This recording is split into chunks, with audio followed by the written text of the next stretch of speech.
मित्रों, एक नए वीडियो के साथ मैं professor CP Bhasin, former senior professor of chemistry, Hemchandracharya, North Gujarat university, Patan, Gujarat, आपके सामने हाजिर हूं। अभी लगभग 15 या 20 मिनट पहले मुझे देश के एक बहुत ही विद्वान रसायन शास्त्री, जो एक विश्वविद्यालय के उपकुलपति भी रहे हैं, मैसेज मिला है। मैसेज पढ़ते ही एक दिल की पीड़ा जागृत हो चुकी, जो शायद मेरे अंदर भी कहीं ना कहीं दबी हुई थी, और दो सेंटेंस याद आ गए। दिल के फफोले जल उठे सीने की आग से, इस घर को आग लगी है घर के ही चिराग से। धन्यवाद धाकड़े साहब, आपने मुझे यह वीडियो बनाने के लिए प्रेरित किया, और जो आपने आज पीएचडी की भारत की दुर्गति का चित्रण सामने भेजा है, वास्तव में मुझे देख के कोई आश्चर्य नहीं हुआ है। देश में जो बढ़ती पीएचडी प्रोडक्ट्स की संख्या, पीएचडी नंबर्स की संख्या में वृद्धि हो रही है, क्या उस विषय के ज्ञान में कोई योगदान है? यहां एक्स को वाई से रिप्लेस करके, या मेथिल को एथिल से रिप्लेस करके, आइसोप्रोपिल से रिप्लेस करके हम थीसिस प्रोड्यूस कर रहे हैं। चिंता का विषय है, चिंता का विषय है, क्योंकि भारत में लगभग 1050 यूनिवर्सिटीज हैं। उसमें सेंट्रल यूनिवर्सिटीज भी हैं, स्टेट फंडेड भी हैं, और प्राइवेट यूनिवर्सिटीज भी हैं। प्राइवेट यूनिवर्सिटीज में से मैं शुरुआत करूंगा। राजस्थान विश्वविद्यालय, जो A++ ग्रेड तक जा चुका है, वहां रसायन शास्त्र विभाग में शोध का क्या स्तर था, यह प्रोफेसर आरसी मेहरोत्रा की लैब के विद्यार्थी और जो प्रोफेसर आरसी मेहरोत्रा सर से परिचित थे, वही लोग जानते होंगे। कुछ उदाहरण आज मुझे मजबूरी में पेश करने पड़ रहे हैं। किस तरह, यदि 4 या 5 साल भी आपने फुल टाइम काम किया है, एक चीज मैं पहले स्पष्ट कर दूं, प्रोफेसर आरसी मेहरोत्रा सर ने 150 से ज्यादा पीएचडी प्रोड्यूस किए थे, लेकिन जब भी मैंने देखा, एक भी कोई पार्ट टाइम पीएचडी नहीं देखा।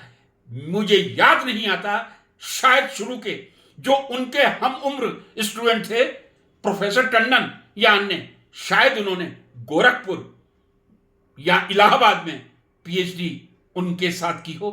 अदरवाइज उसके बाद मुझे एक विद्यार्थी दिखाई नहीं देता जो पार्ट टाइम पीएचडी करता था।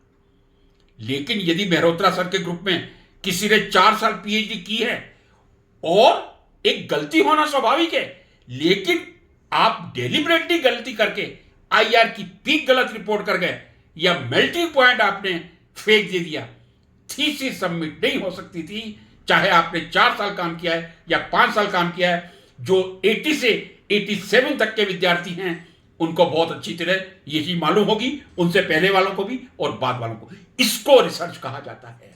उस समय यूजीसी का कोई नियम नहीं था कि आप इतने पेपर पब्लिश करेंगे तभी आपको पीएचडी मिलेगी। लेकिन प्रोफेसर आरसी मेहरोत्रा सर के ग्रुप से जब तक 4 या 5 पेपर इंटरनेशनल जर्नल में 4 या 5 मिनिमम पेपर होते थे, तभी थीसिस सबमिट हो पाती थी। एक क्वालिटी थी। चाहे राजस्थान विश्व यूनिवर्सिटी में मैंने मेहरोत्रा सर से शुरुआत की है, वाईके गुप्ता साहब, आरआर गुप्ता साहब, बीसी जोशी, प्रोफेसर केसी जोशी सर, इन्होंने किस तरह के पीएचडी प्रोड्यूस किए थे, क्या कोई प्रश्नवाचक चिन्ह लगा सकता है? आज प्राइवेट यूनिवर्सिटी जो 1 लाख रुपया साल की फीस लेती हैं, टोटल 4 लाख रुपए की फीस लेके प्राइवेट यूनिवर्सिटी, जिनकी शुरुआत सबसे पहले दुर्भाग्य से राजस्थान में ही हुई थी, जितनी राजस्थान की प्राइवेट यूनिवर्सिटीज हैं, यदि वो 1 लाख रुपया पर ईयर लेकर 3 साल में 3 लाख और 1 लाख ऊपर 4-4.5 लाख में पीएचडी की डिग्री, उसमें विद्यार्थी मात्र 3 या 4 बार या 6 बार कैंपस में आता है, तब पीएचडी की क्या दुर्दशा होगी? क्या साइंस में पीएचडी पार्ट टाइम हो सकती है? सबसे पहला प्रश्नवाचक, मैंने भी 4 साल काम किया था। 4 साल के बाद जब मेरी स्कॉलरशिप खत्म हो गई थी, मैंने grant in Ed college Nawalgarh में लेक्चर का पद ग्रहण कर लिया था। कालांतर में 1.5 साल बाद राजस्थान लोक सेवा आयोग में जब मेरा सिलेक्शन होता, भीलवाड़ा चला गया था। 87 में मैं थीसिस सबमिट कर पाया था। ये एक आरसी मेहरोत्रा सर के स्कूल की ट्रेनिंग थी। क्या आज उसका 0.001% भी स्टैंडर्ड मेंटेन हो रहा है? यदि मेंटेन नहीं हो रहा तो उसके लिए कौन जिम्मेदार है? थोड़े वर्षों पहले एक नियम आया था यूजीसी का, पीएचडी फुल टाइम ही होगी। क्यों नहीं इस नियम पे आप कटिबद्ध रहते हैं?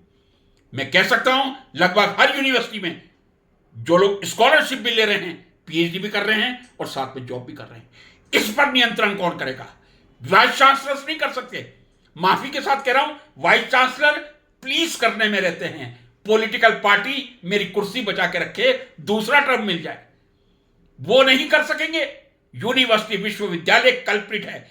सबसे बड़ा यदि कोई दोषी है विश्वविद्यालय अनुदान आयोग है। और यदि इस तरह से जो पीएचडी की गति बढ़ रही है, मैं समझता हूं, अभी तो एक छोटा सा आर्टिकल धाकड़े साहब आपने मुझे भेजा है, क्या स्थिति है हाँ विदेशों में पीएचडी की। आईआईटी को छोड़ दीजिए, सेंट्रल यूनिवर्सिटीज को छोड़ दीजिए, आईआईएससी बेंगलोर और इंस्टीट्यूट ऑफ एमिनेंस को छोड़ दीजिए, स्टेट यूनिवर्सिटीज में किस तरह की पीएचडी हो रही हैं। पहले मैंने एक बार अर्ज किया था, यदि एमएससी तक रीजनल लैंग्वेज में एमएससी करवाई जाएगी तो पीएचडी में इंग्लिश का ज्ञान कहां से गाइड और कहां से स्टूडेंट में प्रकट हो जाता है। इन बातों को कुछ सुनने वाला है? यदि हम नहीं सुन सकते तो इस प्रकार के आर्टिकल हम पढ़ते रहेंगे, पीएचडी निकलते रहेंगे। एक और प्रतिस्पर्धा चली है, पेपर पब्लिश हो जाए, जितने अधिक पेपर पब्लिश हो जाए। हमारे समय में यह था, जो आप काम कर रहे हैं वही आपके पेपर पब्लिश होंगे। ये नहीं है कि आपका नाम दूसरे में डाल दिया, दूसरा आपके नाम में डाल दिया। याद है मुझे, रशियन से और रोमेनियन से जो एल्काइलिन डाइथायोफॉस्फेट नहीं बने थे, वो मैंने 22 साल की उम्र में बनाया के जब फॉस्फोरस एंड सल्फर में 1983 में पेपर पब्लिश किया था। उसके बाद एल्काइलिन डाइथायोफॉस्फेट पे कितने पेपर पब्लिश हुए थे, आदरणीय मेहरोत्रा सर के ग्रुप से और दूसरे ग्रुप से।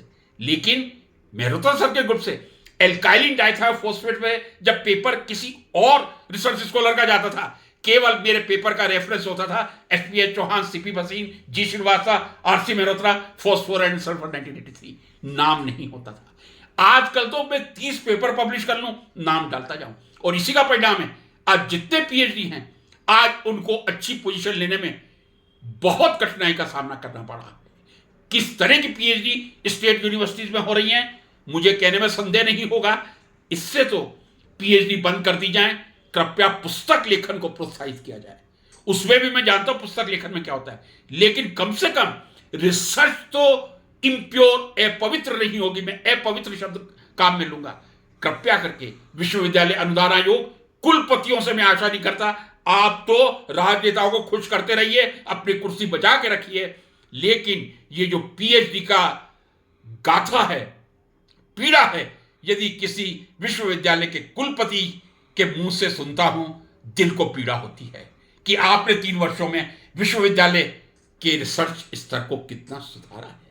या आप सिर्फ केवल एजुकेशन मिनिस्टर या दूसरे मिनिस्टर से वार्तालाप में व्यस्त रहे हैं।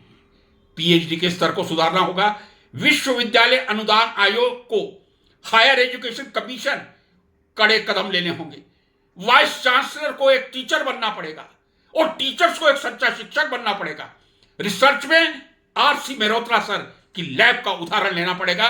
कृपया इसको अतिशयोक्ति ना समझा जाए, नहीं तो हम इस पीड़ा को भुगतते रहेंगे, हमारे पास इसका कोई उपचार नहीं होगा। मित्रों नमस्कार, धाकड़े साहब नमस्कार।